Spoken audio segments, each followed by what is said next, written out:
We are about 3 minutes away of the start. Please let us, I see a bunch of you already in here. Feel free to let us know where you're from. That's always fun for us to know. And then we'll see you in about 2.5 minutes. We have a special guest. Maybe we have two special guests, actually. So see you in 2 minutes. Let us know where you're from. See you in a bit.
Here we go. Good morning, good afternoon, good evening, good night. I think we have some people calling in from Asia as well, and it's super early there. Welcome to episode 3 of Microsoft Teams Rooms Tech Talk. My name is Michel Baumann, and I have two very special people with me. Jimmy, good to see you again, buddy. Great to see you. I think an hour ago I called myself Jimmy 2 times, and I did think I didn't do myself a service because now I think it's sticking. So, Jimmy 2 times. We also have Mr. Center of Excellence in shorts, by the way. Michael, Absolutely. thanks so much for joining us today. Thanks for having me. And yes, greetings from Florida, where we wear shorts everywhere. When Tom Brady moved from New England to the Tampa Bay Buccaneers, he said he's never had as many business meetings in his life on boats with men without shirts on than when he moved to Tampa. So that's the environment around here. I have a shirt on. I got my Teams Room shirt on. So I think that's the tourist campaign slogan too. yes, welcome to Tampa. You don't have to wear your shirts. Yeah. Short So pants today only. we're going to be talking about Microsoft Teams Rooms on Android. Before that, let's shout some people out. I see Mark from Boston in here, Felix from France, Kenneth Singapore, Anthony from Canada. Anthony, good to see you. I think we've seen you on the stream before. Brazil, it's amazing how international this crowd is. Mitch, good to see you, my friend. By the way, Mitch has an amazing story. I'll tell you afterwards. Denver, Philly, more Philly. So a lot of people in here. Thanks a lot for joining. Again, today, Microsoft Teams Rooms on Android. And if you are listening, watching, feel free to ask your questions on the chat. We're here to answer as many as we can in the next, let's say, 40 to 45 minutes. Let's start with the elephant in the room. What's better, Microsoft Teams Rooms on Windows or Microsoft Teams Rooms on Android? Yes. Michael, you and I get this a lot. The answer is yes. The answer Yes. is, I think it's right. The answer is yes. I think that there's not a better. I think that's part of what we're going to explore for the next hour is really discussing there are choices and there are reasons that there are choices. And I think, later on we're going to do a deep dive into why some of those things happen on Android versus Windows and stuff like that. But I think the real thing is we've sort of seen customers who are adopting Teams but have not yet fully adopted Teams rooms. And now they're starting to look at their conference rooms and their shared spaces and saying, all right, I really want to Teams enable these spaces, but I'm looking at it and I've got a couple of different options. And where do I start? And through the partner community, Michelle, you, myself, Michael, all of the people that are out here, even a lot of the people that I see chatting online here, we're all trying to educate people. And when you're stuck at the question of Windows or Android, which is better, that's where the conversation should start. And we should actually ask our customers, well, how do you intend on using this room, managing this room, and what is your overall strategy for your entire organization? I don't think it's a question of better. I think it's a question of what's right for you. And it's not mutually exclusive. So it's not, hey, we're going to go Teams Rooms Windows and that's it. Or we're going to go Teams Rooms Android and that's it. You're going to say, hey, Teams Rooms Windows right now, it's getting there on Android, but Teams Rooms Windows right now, we're going to put in our auditoriums and our executive board rooms where we need that super high level audio and video experience. But in all of our other conference rooms, small, medium, huddle, we'll go with Teams Rooms Android, and let's not forget the occasional Surface Hub as well. So it's not an either or. It's determine what makes most sense for your spaces and use that. That's the point. Is we have that option. And I think that Android really came out of the chute originally with, hey, we're an all-in-one, easy to deploy solution, quick to deploy, really. There's a couple of cables to hook up and it's there, but your camera, your microphone, and your speakers are inside of one unit and packaged together. Now, our friends from Logitech who introduced the Room 8 are sort of breaking that mold. And as some of the people like Poly sort of come out with the GC 7500, which is in certification now, as we see some of that sort of becomes a little bit of the blurring of the lines. But it's still, in general, when you look at it, the Android solutions are the all-in-one, while the Windows really has a modular approach to it. And I'm going to look at, okay, I can add a camera, I can add a speaker, I can add microphones. And that's been sort of the basis of where everything is. But again, blurring those lines, you're going to have to look at and say, all right, what do I actually want to do here? And to Michael's point, there's probably going to be a mixture inside of your organization if you're thinking about this appropriately. Who owns the images for both different platforms, right? So who is responsible for updating Microsoft Teams rooms on Windows, and who's responsible for updating the image that sits on Microsoft Teams rooms on Android? So I think that's the basis of the article that got a lot of attention, Michael, when we sort of put out, and probably the reason why a lot of people are sort of here and to hear about. There is an end date for certification when you're on Android, and the Teams rooms on Android, we posted and said, this is the end date of certification. The OEMs that are producing that, they're responsible for the Android side of things. When Microsoft does a Windows Microsoft Teams rooms, we've got the opportunity to update Windows. We've got the opportunity to update a lot of the OS that lives inside of that unit. But when we get to Android, that relationship sort of goes on to the OEMs, where Android is up to them. And the reason why there's an end date for certification, to put it bluntly, is that Android needs to be updated. And when you're developing on Android, you don't get a lot of the free things that you get inside of Windows, such as drivers. 90% of the things that you plug into a PC, it's got a driver for it, and it just works, and it works out of the box. But on Android, the OEMs need to actually have that driver support for those solutions. And as you move from Android 8, 9 to 10 to 11 and to future versions of Android, that driver support needs to be there for that Android version. And sometimes those chipsets don't have that driver done, which means that it's up to the OEM to provide those drivers and that availability for their system. So you can start to see where a little bit comes into play, where Microsoft is taking on the OS, on a lot of the updates, But on the Android side, some of that shifts over to the OEMs, which is why that extensive article exists on exactly where things live, where their end date certification is, and really sort of where that is. If you're on a platform and you've got a whole bunch of Android devices, and that platform isn't dictating, this is what we trust, and this is what the level that we are expecting you to have on your devices, you're opening the world to a lot of opportunities for people to do nefarious things on those devices. And that's sort of where Microsoft Zero Trust lives. Let's make sure that everybody who's inside of our ecosystem is adhering to what we would expect on your network and on our network. And then Stick is saying Windows also needs updates, right? And Windows does need updates, and we control the updates of Windows. Windows is a Microsoft product, and Microsoft actually dictates these are the versions of Windows. These are the updates that come to the MTR on Windows. This is what happens. But again, a lot of that falls on the Android side to the OEMs. While we do have everything in Teams Admin Center for the updates, it's the overall OS update of Android that actually relies on the OEMs to make sure that that's up to date. Yeah, Right. on Android, you have a little bit more of a decision to make on which OEM to go with.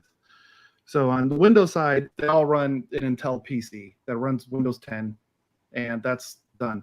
On the Android side, you kind of have to say what chipset are they using, what system on a chip are they using, which version of Android does that system on a chip support, how far can it go before security, before that version of Android is just dropped.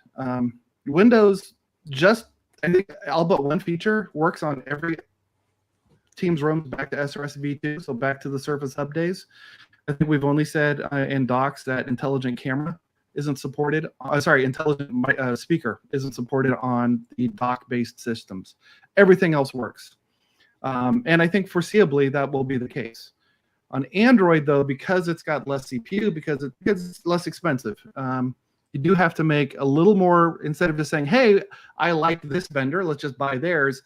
No, you have to ask a little deeper question. What is the future of your platform? How far has, and I'll just say Qualcomm, but they're not the only one. How far has Qualcomm taken the OS on this chipset? Can it get to Android 12? Is 11 okay? And that could give you years, right? It could give you 5, 6, 7 years if they can only get to Android 10 or 11 before security drops, before Microsoft finally goes, hey, look, we're not going to make the Teams app backwards compatible with anything older than whatever. Someday that's going to happen. Just like we do now, right? You can't run Teams rooms on Vista, right? We so that's not a big difference. So, I'm sure if you could, Michael, there would be those out there that would be willing to do it. So. There's that one person who wants to run on Windows 8 because I want to see a full tile of icons every time I switch between call and meet now. Michael, maybe you can answer the question from Felix. What about security on Android? Is it as safe as Windows? So I would say it's safer than Windows because for several reasons. One, there's a lot fewer attack surface on Android than Windows. For just at its simplest, okay, God, I'm like 87 things to answer in this one and trying to get in order. Teams rooms on Windows. Let's talk about this. When you type in your username and password to Teams rooms on Windows, it encrypts that username and password using the TPM 2.0 chip on the machine, so that if someone were to you have to have all the hardware in order to recover that username and password. So if you just get the hash, that doesn't help. You have to have the encryption chip as well. On Android, you save a token. So you send in the username and password to Azure AD, magic happens, it approves your sign-in, and it passes down a token. So the credentials are never stored on Android. So is that more secure? Probably, because you're now passing a token that expires all the time, every however many days that token expires, versus the username and password is always the same. On Windows, I can remote in as administrator and install any piece of garbage I want. I've heard stories of admins installing, hey, the MTR ran out of disk space. And it's like, well, why? Well, we found out that one of the admins was syncing their OneDrive to the MTR. And now what other things are on that OneDrive? What other malware or whatever is on there? So I don't want to imply that Teams Rooms Windows isn't safe, because we go through extreme efforts to make sure it is safe and secure. But I would say just out of the blue, just I don't see where Android would be less secure in any way, shape, or form. On the Windows side, we have some more mature security software, endpoint, and all that can do a lot of things. And so, it ultimately, real quick, I'll finish, Jimmy, and then you can go. It ultimately boils down to what is the IT department most comfortable with, and often they're more comfortable securing Windows, and so they have that knowledge, and they don't want to bring in Android where it's a new set of things to set up and learn. And I do think it comes down to what you just said.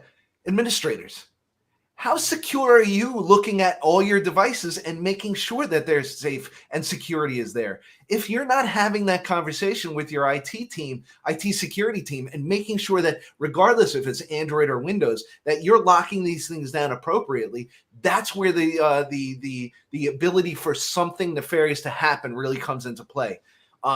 Michael, you and I also deal with a lot of organizations have maybe iOS remote devices, and that's how they're managing them. So when you move to an Android platform, what's the first compliance policy that needs to be removed? Don't allow any Android devices on my network.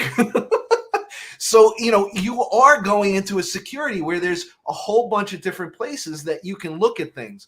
But I think what I really sort of wanted to say, because Michelle, you and I have seen out in the world, lots of people asking, why are we publishing an end date for the Android systems? And why aren't we for the Windows systems? And it really comes down to because we're looking at where these things can be secured and who's actually responsible for the management of them, and making sure that everybody, not only our partners, but actually the customers that are purchasing them, are educated enough to know that this is where we are and what we're doing for our Microsoft Zero Trust initiative that we have. And I think Ronaldo has a great comment on that. He's saying currently in the certification list of Android devices, the majority of devices will expire next year. This situation are not comfortable to invest in these technologies that will lose certification in about less than 2 years. I don't think being on the list means that there's going to be no certification after 2 years. It just means that the OEM, right, needs to do some updates to make sure that we can recertify them. Is that correct? 100%. What it is, we're giving that date because that's the date that the Android OS and our comfortableness with that Android OS will likely reach its end of security. I mean, if I look at 2 to 3 years behind, what is that? An iPhone 8? I mean, when you think about it and you're doing these refreshes and everything else, it's a great comment by Ronaldo. This is something that you do have to look at, and you have to look and say, all right, is my my device that I'm purchasing now, are they going to update that and have that available after 2 years? And that's a conversation that many customers and partners should be having with the OEMs and saying, where will this live? My customers really want this to be available for X amount of time. When you're doing conference rooms, many times you're amortizing that device. Now, device spend in conference rooms has come down significantly. When we talk about front row, we're talking about the immersive telepresence aspect of front row, which were $500,000, $1 million rooms at one point. Now you're down to a significant savings where you can deliver a lot more functionality inside of these. So is the refresh going to happen more often because that initial spend is a little bit less? Maybe that's something as an organization I can look at. So maybe while I've had a 5-year refresh on my my conference rooms as the standard for the past 10 years or 15 years, maybe I'm going to look at that and say, all right, now I want to refresh for 2.5 because I've really got to be up to date with all the things that are inside of the organization. And before you go, Michael, so Shannon is asking a great question. We use all these things all the time. So an OEM is the vendor, the company that's making the device. So Logitech, Neat, Poly, Yeelink, Jabra, and all of these. And if we use anything where you say, what does that mean? Make sure you put it in the comments so we can answer it. Correct. Michael. We speak a lot with Microsoft, so we talk those terms and we sometimes take it for granted that people know them. So if we talk like that, please help us understand that we're doing that. That's a good call out. So thank you. Yep. All right, and then back to the thing. I've spoken with several of our vendors, OEMs, and they are looking to get to a later version of Android, which will then increase that timeout. So it doesn't expire in 2 years, it'll expire in 4, or it'll expire in 3. And so that's back to my initial point. That's kind of the question you raised is speak to the vendor before you buy and ask them what their roadmap is to get Android support for the next 5 years. Are you done? Is this the last version you're going to support on this and new hardware is coming out? Or have you had assurances by the chipset vendor that, yes, the chipset will support up to Android 14 or whatever that doesn't even exist yet? So yeah, make sure that exists. So just because it's on the list today with a less than 2-year life cycle doesn't mean it won't be extended by the vendor as they support newer versions of Android. Yep. And I think great point here from Graham. And Graham, good to see you, and good to see Michael wearing Graham's shirt. Mike, No, I'm not Microsoft wearing Teams Graham's rooms- shirt. No. Oh, it's not I'm that. not You trying have to the one with the logo on the back. Yeah, I'm not Yeah, trying to I take stand Graham. corrected. I'm not trying to take Graham's business away. Go look up Graham Walsh Teams Room shirts. I'm just saying Yes. this is an original and not a third party. This is a first party shirt, not a third party shirt. So Graham is saying Microsoft Teams Rooms on Android is not a cell phone. Don't apply the same policies. Just like Microsoft Teams Rooms on Windows, it's not a desktop PC, it's a room appliance. So different policies need to be applied. And then Hixie, Andrew, good to see you, says Microsoft Teams on Android plus conditional access for the win. Don't use the same policies. Great point, because we run up against that all the time because they're actually using those kind of filters and the conditional access to actually use to do their mobile devices, and they just don't think about it until it actually comes into play and it's in a conference room. So great point, and I think we've all had that experience as troubleshooting with these devices. Yeah, and specific to the Intune MTR, I put a video out on YouTube. Trying to find the link to get it to you, Michelle, so you can post it. That goes through, it's an hour-long video going through how to set up, and there was a question flashed up, management of these devices. Yes, Azure Active Directory, conditional access, and Intune are all definitely supported and recommended in many cases. You don't have to use them. You may not use them for all of your devices and accounts, but definitely for your shared accounts. So those would be common area phones, Teams Rooms, Android, panels, those sort of things use that. And Teams Admin Center is the go-to on the Android side for managing, updating firmware, seeing usage reports and things like that is Teams Admin Center. Yeah. Speak a little bit about features. So I think I'm trying to find the question. Where is it? Here we go. Jeroen, good to see you again. Perhaps I can reposition this question. Not sure what that question was, but is Microsoft Teams Rooms on Android and Microsoft Teams Rooms Windows feature parity aside from the modularity a goal or not? 100% feature parity would be great if you can have that out of the box. And when you're engineering Microsoft Teams Rooms, and I'm speaking a little bit on behalf of the product group, but I'm going to give an example of this. There are things that you get for free on Windows that don't exist on Android, and vice versa as well. So when there's features that are out, if it's easier to engineer on one than it is on the other, the goal is really to get it out on that one. And if it can be engineered on the other, it's going to follow. A perfect example of that, Direct Guest Join. Everybody wants it today on Android. Direct Guest Join on Windows works through a browser functionality, and the browser is what you get for free on Windows. I know Android, people think, it's Google, it's there, and you've got Chrome. No, with Android solutions that we're releasing, you don't get Chrome for free on all of these devices. So that functionality has to be built and engineered and designed and approved by both Microsoft and the Direct Guest Join partner like Zoom and WebEx.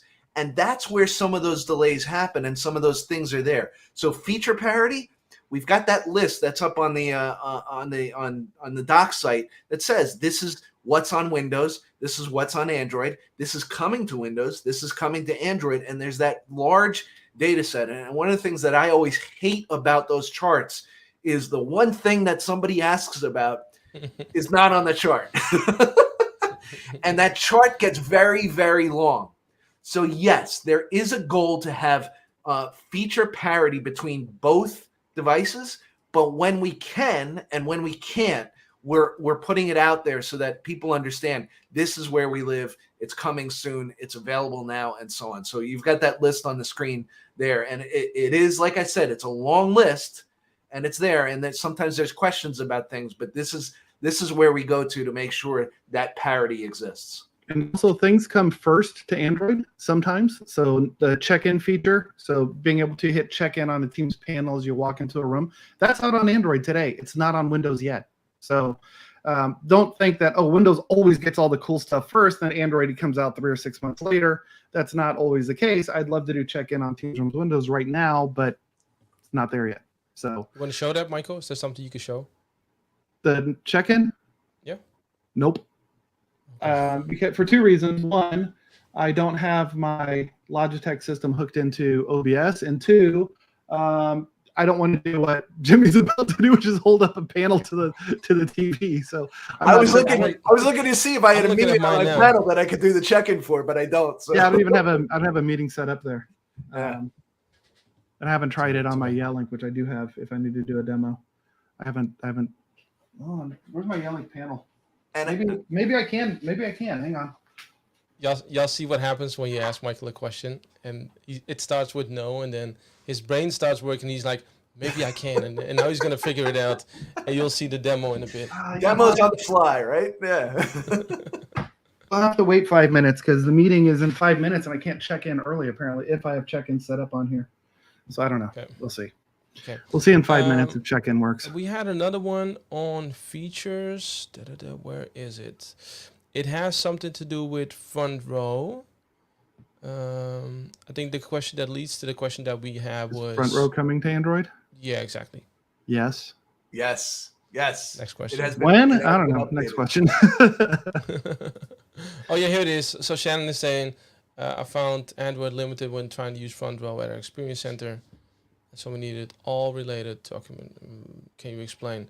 No, so front row currently isn't available Android. for Android yet.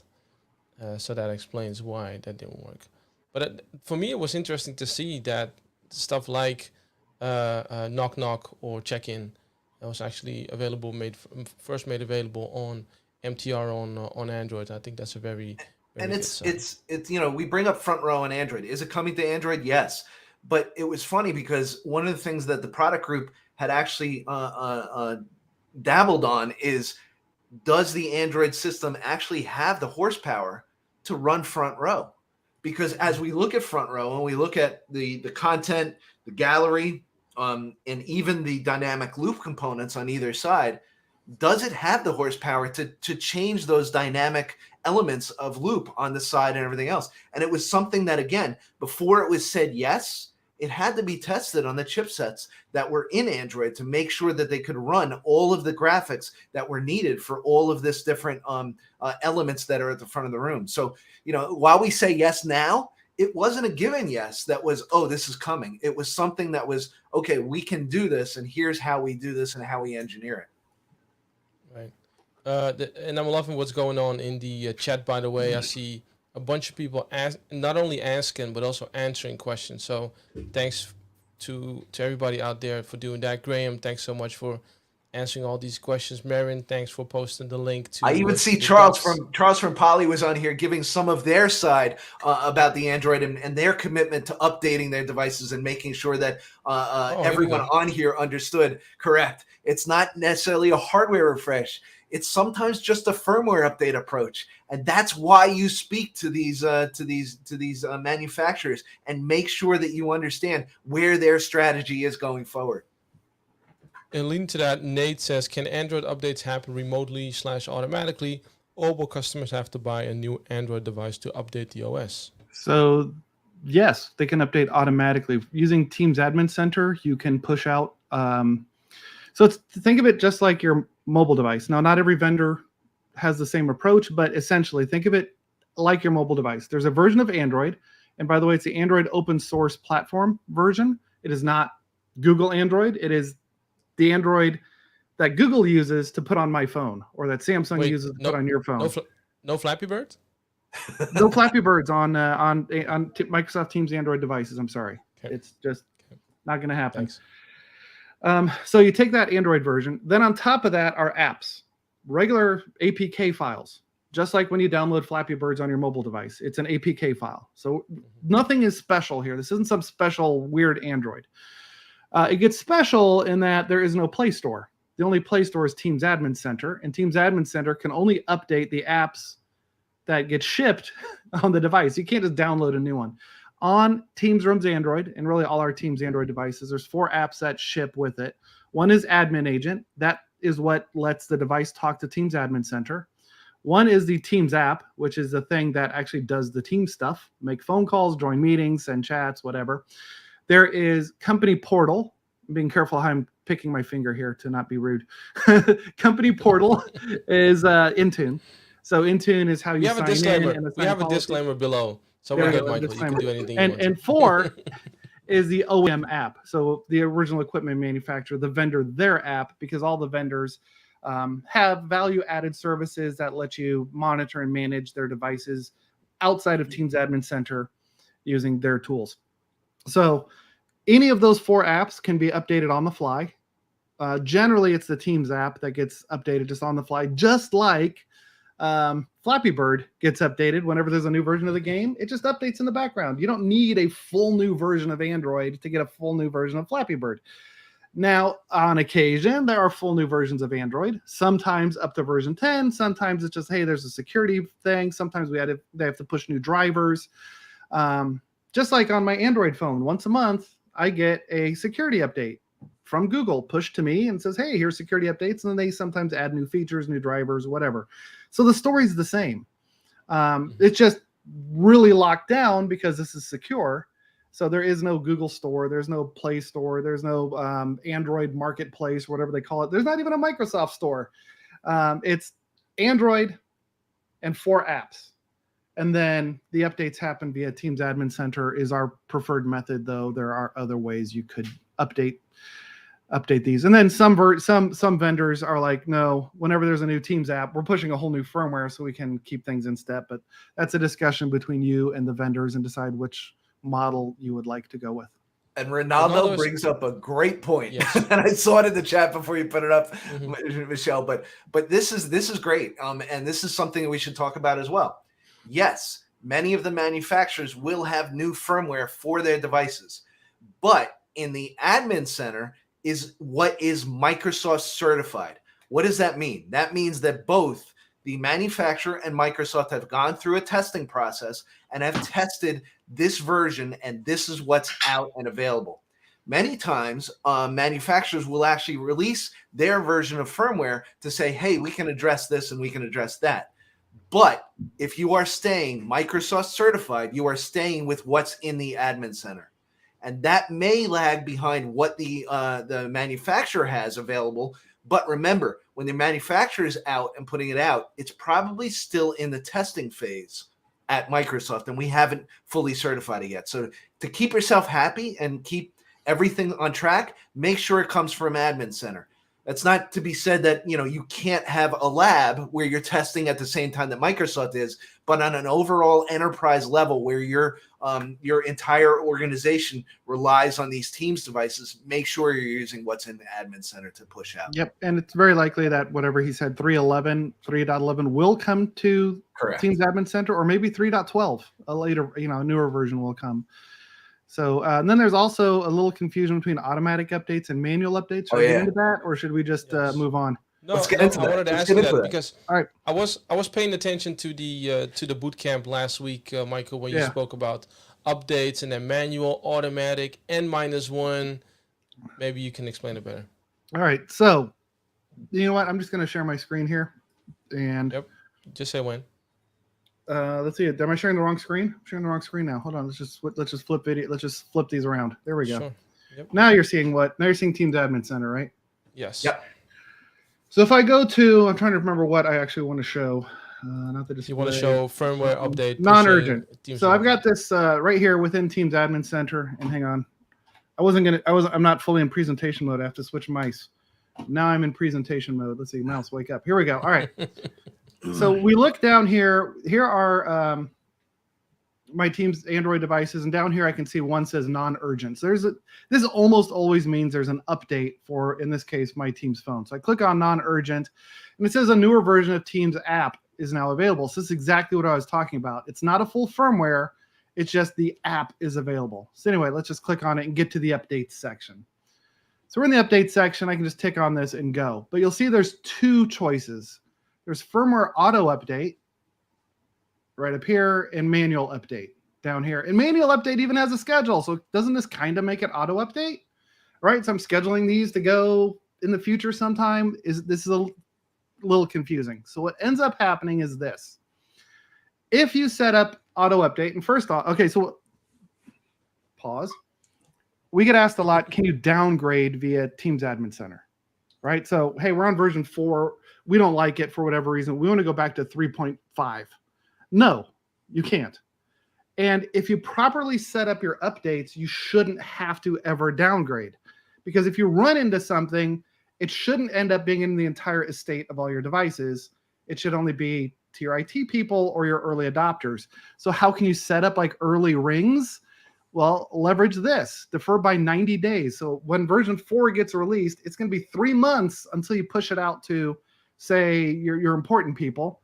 Within 30 days, you can push it to your IT friends of IT, your testers, your troubleshooters, and as soon as available would then be kind of the IT staff or partners. You guys would work in the as soon as available. So if you find a problem, quickly change the defer by 30 days, defer to by 90 days. Do what you need to do, right? So we're going to set our auto updates to defer by 30 days, and then we're going to use manual updates to see the early versions. So quick question, Michael. Yeah. Quick question. When we defer by 30 days, or when we do as soon as possible, do we get the newest version or do we get the previous version? That's an excellent question. Thank you. You get a, let's see, you're in the Netherlands, right? You get a stroopwafel for that. Yes. Yeah, I'll bring him to IC in 2 weeks. You get a stroopwafel. I'll bring him to IC. We'll talk about IC in a bit, but I'll bring him. Exactly. Bring me a stroopwafel. So when you do firmware auto update, you do not get the latest version of either Android or the app. You don't. You get N-1. What happens is, let's say you buy a new device, right? So you buy a new device, you get firmware version 1 ships with it, 1.0. All right. A little while later, one of our vendors releases firmware version 2.0. You're set for auto update. You're set up here. You're not getting firmware version 2. Sorry. You're staying on firmware version 1. If you want firmware version 2, you have to do a manual update. Now, how do these guys up here in the auto update pool, how do they ever get firmware version 2? When the vendor releases firmware version 3, firmware version 2 becomes available to auto update. And firmware version 3, the latest, greatest, the sexy hotness, the cool stuff, is in manual updates. So manual updates get the latest and greatest. So that's where you put IT, that's where you put your whatevers, and then everybody else hangs out up here, deferred by, not only are they getting one version later, you can then delay it by another 90 days. So it could be like 5 months before people see that latest version. Yeah. So you shouldn't have to downgrade. Or, just go ahead, set it as soon as available. So as soon as version 3 comes out, we get it down here in IT land. And when version 2, push that immediately, or push it 30 days later. So if there's a problem, you can then change 30 days to 90 days, wait for that new firmware, et cetera, et cetera. So long story short, too late. Manual updates get the latest and greatest at all times. So if you want to see the latest versions and features coming out, manual update. If you want to have a more organized rollout, use auto update. That also gives you time to update your internal training materials, update training videos, add it to your IT newsletter saying, hey, coming next month, you're going to have walkie-talkie on your phones. Which is true, yeah. Okay, let's take a few more. You want to show panel now, Michael? Because I know you were trying. You want to do check-in, knock, knock? all the good stuff. I don't have it turned on. I don't have the feature Okay, then enabled. don't worry about it. So Don't worry about it. knock check-in isn't even an option. There's always, and I love Hixie is asking for croquetten, and somebody else who's anonymous, I guess, is saying stroopwafels from Amsterdam duty free. Make sure you see us at ISC. I'll make sure I'll bring some. Again, we'll talk about ISC in a few minutes once we get towards the end. Let's take a few more questions. We have about 6 minutes. I saw something, a question that we always get asked. Where is it? It was about here we go. The whiteboard app. The whiteboard. I can speak a little bit about the whiteboard. So, it's funny because people say, well, you use, when they think back to the link room days or the Skype room systems V1, they were like, oh, well, we used to be able to launch whiteboards from the Microsoft Teams rooms, and they can't right now. Now you can participate in whiteboarding if you've got a front of room touchscreen with a Windows machine. But why doesn't the Microsoft Teams room actually launch a whiteboard app? And it really comes down to what we were talking about before: zero trust security. The whiteboard app itself should be launched to a user so that within SharePoint, it's identified and it knows who its owner is. The worst thing that can happen is I walk into a room and I just whiteboarded the next version of Windows. And this is how it's going to work. And then Google walks into the room and launches and says, oh, wow, Microsoft's really on a good track there. And they know exactly what Microsoft is doing. Zero trust. Keep your intellectual property safe by identifying it to a user and not to a shared identity. So the whiteboard app needed to be engineered under this universal whiteboard application. So now that we've got this universal whiteboard application, if you go on the Teams desktop and you launch whiteboard, and if you haven't used whiteboard on the Teams desktop, it really is impressive with its templates, its ability to do digital inking, all of the organization for it, calling up previous whiteboards. It's really something that sort of enhances your collaboration abilities. But once that universal whiteboard application was done, now we can start to look, how does it go to shared rooms? And not only how does it go to shared rooms on Windows, how does it go to shared rooms on Android? And when we talk about the Neat board or the Yealink board, that's where the universal whiteboard lives, is on those boards itself. Are they competing with Surface Hub? No, they are a different category. If you're looking for a true immersive collaboration system, that's what the Surface Hub is. If you're going to just have Teams meetings and, hey, I want to use a whiteboard inside of my Teams meetings, that's where those Neat and those Yealink boards come into play. They're not really competitors because they do so much differently. Right now on a Surface Hub, I can launch all of my whiteboards because I have to log into the Surface Hub. I can't do that with an MTR system. And I don't know exactly how far we're going to get into launching whiteboards from the MTR. But again, in the idea of zero trust security, that's why you can't launch it on those shared devices. Right. Let me see. We're almost out of time. One on auto update. This is a funny one. The anonymous user asked, "Am I anonymous?" Yes, you are. So if you think we should know who you are, please let us know. Zero trust, right? and I think it's somebody. I have an idea that it's somebody that we all know really well, but trust but verify, right? Yeah. So this or another anonymous user is saying, does auto update take effect outside of typical hours for the time zone location the device is in? We've had a little bit of fun about this one, so go ahead. So Windows, it's one of those where, Windows, the way that Windows auto update works is, yes, there is a user, an agent that actually runs in the background at about 2:30 in the morning, grabs all of its updates, and then a reboot takes place and applies those updates.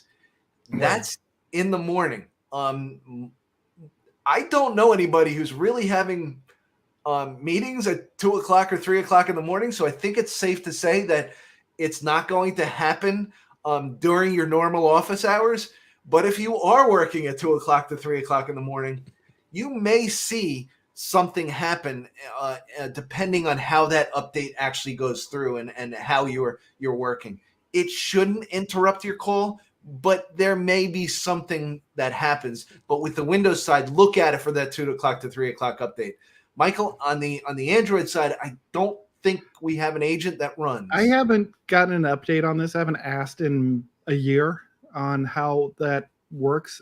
I know a year ago we were not being very graceful on our updates. And they said, I guess I could test it. I don't know. I actually don't know the answer to that question right now. If the updates, so Skype phones, Link phones, they used to wait for like, nobody's made a phone call for 15 minutes. Nobody's touched the device. We're going to do the update then. I believe that's the model we're at or heading towards. I'm not sure if we're there yet right now. Somebody in the chat knows, like if they've tested, please let me know. I just haven't asked that question. I asked the question like a year ago and I didn't like the answer. It was, yeah, we update whenever we want to. But I think in the last year they've fixed that, but I don't know how they've fixed it. And again, this is not the new hybrid model. You know, Jimmy goes to bed at 9 o'clock. You don't see him on the MTV AMAs on the APAC region. So, and Alex, good to see you. This is I'll get back to you, Alexander, in a second. Jimmy 2 times is now two Jimmy times. 2 Two times. Like I said, I don't think I did myself a favor. So ISE should be interesting, right? Yes. Really quickly, change your badge as well. To Alexander, who's a great. Right now, it's working as best I know. You set people count via the location value. The capacity of the room you set in the location field on the Outlook mailbox or the Exchange mailbox. And if you have a camera that can do people counting, I know I got the Poly P15, the Logi Rally can do it. I'm sure some other ones can do it. If you have a location figured and you've enabled the feature, I have seen the pop-ups on Windows. I don't know if I've tried it on Android, but I've seen the pop-up show up on Windows saying, hey, there's 4 people in the room. Can we set up the meeting during ISE? We need to talk ISE now. We're out of time. Let's talk about ISE because we're running out of time. So ISE is happening the week after next. I think that's May 10 through 12, something like that. All of us are going to be there. So the 3 of us are going to be there. The full Microsoft Teams Rooms EMEA team is going to be there as well. So my team, Robert Carlson, Mo Khalifa, we're going to be there. All the country leads are going to be there. Everybody's going to be there. The booking tool is currently... Yeah. Plus, like I said, the 3 of us are going to be there. The booking tool is currently closed. But that doesn't mean that we cannot do any meetings. My advice now is come up to the booth, come and say hi. We're doing a lot of sessions. So, Michael, you don't know this yet, but you'll find out soon.